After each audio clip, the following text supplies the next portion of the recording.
Hi, hello everyone. Welcome to our channel. இந்த வீடியோவில் constable and SI நோட்டிஃபிகேஷனை பற்றி தான் பார்க்க போகிறோம். அதாவது டிஎன்யூஎஸ்ஆர்பியோட கான்ஸ்டபிள் எஸ்ஐ நோட்டிஃபிகேஷன் கிடையாது. ஸோ அதே மாதிரி ரயில்வே டிபார்ட்மெண்ட்டில் ஆர்பிஎஃப்னு சொல்லக்கூடிய ரயில்வே ப்ரொடெக்ஷன் ஃபோர்ஸ் அதில் கால்ஃபர் பண்ணியிருக்கிற கான்ஸ்டபிள் அண்ட் எஸ்ஐ நோட்டிஃபிகேஷன் பற்றி தான் பார்க்க போகிறோம். ஸோ ஓவராலாக பார்த்தீங்க அப்படின்னா 4660 போஸ்ட் வேக்கன்ட் இருக்குது. ஸோ நீங்கள் வந்து இதை மிஸ் பண்ணாமல் இதை அப்ளை பண்ணுங்கள். இதில் ஒரு பெனிஃபிட் என்ன அப்படின்னு பார்த்தீங்கன்னா, இந்த மாதிரி ஆர்பிஎஃப் நோட்டிஃபிகேஷன்ஸ் எல்லாம் பார்த்தீங்க அப்படின்னா ஜென்ரலாக நிறைய பேருக்கு தெரியறதில்ல. எல்லாருமே பார்த்தீங்க அப்படின்னா டிஎன்யூஎஸ்ஆர்பியோட கான்ஸ்டபிள் அண்ட் எஸ்ஐ போஸ்டிங்காக தான் அப்ளை பண்ணிவிட்டு வெயிட் பண்ணிகிட்ருக்காங்க. ஸோ அதனால் இதில் வந்து பார்த்தீங்க அப்படின்னா காம்படிஷன் கம்மி. ஸோ நீங்கள் கண்டிப்பாக அப்ளை பண்ணுங்கள். ஸோ இது ஓவரால் போஸ்டிங் சொன்ன மாதிரி 4660 போஸ்டிங்கு. இதில் சப் இன்ஸ்பெக்டருக்கு எவ்வளோன்னு பார்த்தீங்கன்னா 452 போஸ்ட்டும், கான்ஸ்டபிளுக்கு வந்து பார்க்கும்போது 4208 போஸ்ட்டும் வேகன்சி சொல்லியிருக்காங்க. எஜுகேஷனல் குவாலிஃபிகேஷன் பார்க்கும்போது சப் இன்ஸ்பெக்டருக்கு வந்து எனி டிகிரியும், கான்ஸ்டபிளுக்கு வந்து ஜஸ்ட் 10th குவாலிஃபிகேஷனும் உங்களுக்கு போதும். ஏஜ் லிமிட் என்னவாக இருக்கும் அப்படின்னு பார்த்தீங்கன்னா, நீங்கள் மினிமம் 20 இயர்ஸும் மேக்ஸிமம் 28 இயர்ஸ்க்குள்ளே இருக்கணும் சப் இன்ஸ்பெக்டர் போஸ்டிங்க்கு.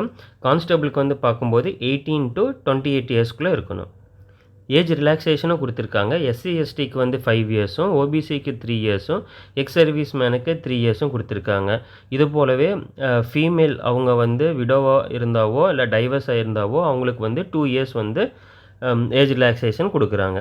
மந்த்லி சேலரி எவ்வளோன்னு பார்க்கும்போது சப் இன்ஸ்பெக்டருக்கு பேசிக் பே வந்து 35,400 ருபீஸும், கான்ஸ்டபிளுக்கு வந்து பார்த்திங்க அப்படின்னா 21,700 ருபீஸும் கொடுக்குறாங்க.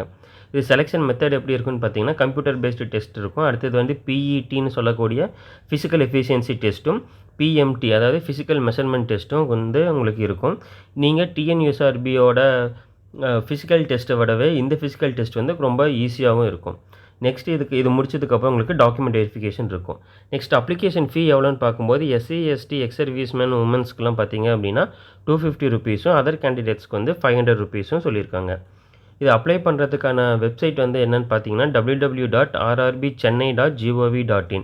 ஸோ இந்த வெப்சைட்டில் போய்ட்டு நீங்கள் அப்ளை பண்ணிக்கலாம். இது எப்போ இருந்து நோட்டிஃபிகேஷன் ரிலீஸ் பண்ணியிருக்காங்க அப்படின்னு பார்த்தீங்கன்னா, நோட்டிஃபிகேஷன் இன்னிலேருந்து ரிலீஸ் பண்ணிட்டாங்க. ஆனால் நீங்கள் அப்ளை பண்ணுறது வந்து 15/4/2024 நீங்கள் அப்ளை பண்ண ஸ்டார்ட் பண்ணலாம். இதுக்கு நீங்கள் அப்ளை பண்ணுறதுக்கான லாஸ்ட் டேட் எவ்வளோன்னு பார்த்தீங்கன்னா 14/5/2024. ஸோ அந்த டேட்டில் வந்து நீங்கள் அதான் லாஸ்ட் க்ளோசிங் டேட்டு. ஸோ கான்ஸ்டபிளுக்கான அஃபீஷியல் நோட்டிஃபிகேஷனும் எஸ்ஐக்கான அஃபீஷியல் நோட்டிஃபிகேஷனும் தனித்தனியாக நான் டிஸ்கிரிப்ஷன் பாக்ஸில் லிங்க் கொடுத்துருக்கேன். நீங்கள் அந்த லிங்க்கில் போய்ட்டு நீங்கள் ஃபுல் டீட்டெயில்ஸும் நீங்கள் பார்த்துக்கலாம். அப்ளை பண்ணுறதுக்கான லிங்க்கும் நான் டிஸ்கிரிப்ஷன் பாக்ஸில் கொடுத்துருக்கேன். நீங்கள் நாளையிலேருந்து நீங்கள் ஓப்பன் பண்ணி அப்ளை பண்ணிக்கலாம். ஸோ இந்த இன்ஃபர்மேஷனை நீங்களோட ஃப்ரெண்ட்ஸ் அண்ட் ஃபேமிலி மெம்பர்ஸ்க்கு ஷேர் பண்ணுங்கள். ரொம்பவே யூஸ்ஃபுல்லாக இருக்கும். டிஎன்யூஎஸ்ஆர்பிக்கு நீங்கள் ப்ரிப்பேர் பண்ணிகிட்ருக்கீங்க பார்த்தீங்களா? ஸோ அவங்க எல்லாமே நீங்கள் இதுக்கும் அப்ளை பண்ணுங்கள். இதில் அதாவது எக்ஸாம் ஈஸியாக இருக்கும். ப்ளஸ் ஃபிசிக்கல் டெஸ்ட்டும் வந்து பார்த்திங்க அப்படின்னா அதோடவே இது கொஞ்சம் ஈஸியாக இருக்கும். ஸோ மிஸ் பண்ணாதீங்க. So all the best.